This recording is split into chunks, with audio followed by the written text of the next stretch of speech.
This is my DRZ400SM 2005 model. It is the true supermoto model. It's not the E model. E comes with a better carb, better headers, a better header, and better cams, and it generates quite a bit more punch, but it also lacks an odometer, which is kind of a bummer for E owners. Can't really ever tell how many miles are on the bike. This is the Supermoto. Almost completely stock. There's only a few things on it that are not stock. I plan on doing a few more things to it. First up on the definitely not stock list, ASV shorty levers. Real nice little levers. I like them. Didn't realize how much I liked shorty levers till I actually drove around with them, and I went, oh geez, these are fun. These are lots of fun. Glad I got those on there. Last owner did that. The other thing he did was he changed the chain out, which is really nice.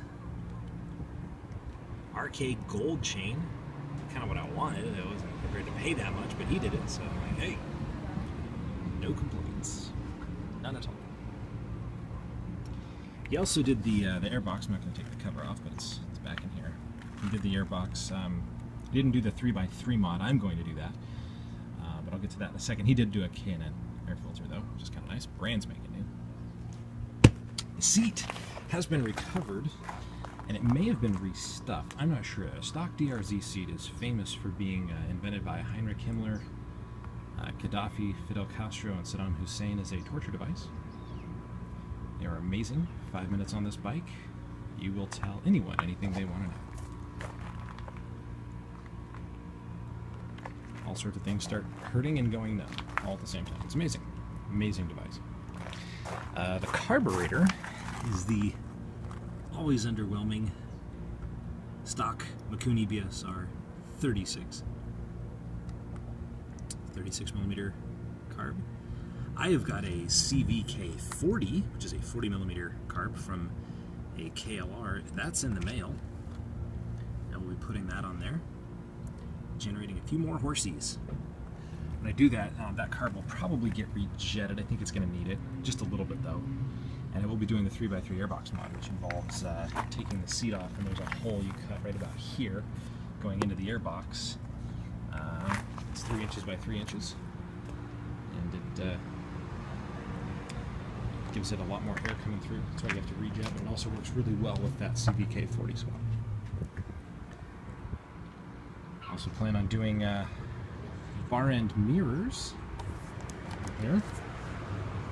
The outer diameter of the pipe is standard, 7/8 of an inch, something like that. But the real downside is that they're so thin that the inner diameter is actually too big for my bar ends that I already own. A bummer. So right now I just got these stock things on there. They're really great for looking at your elbow. So we're gonna change those. Get these bars off here. Get some Renthals or Pro Tapers on there. Standard size though. I had oversized bars once. Liked that they were robust. I didn't like that you couldn't mount anything to them. And there's a stock cluster. Header stock. I'd like to put a DRZ400E header on there. I'd like to put E cams in there at some point, but that's way down the road. That's a job I'm gonna need my buddy Chris for, or my brother Jake. And he also put this on here, which is really nice.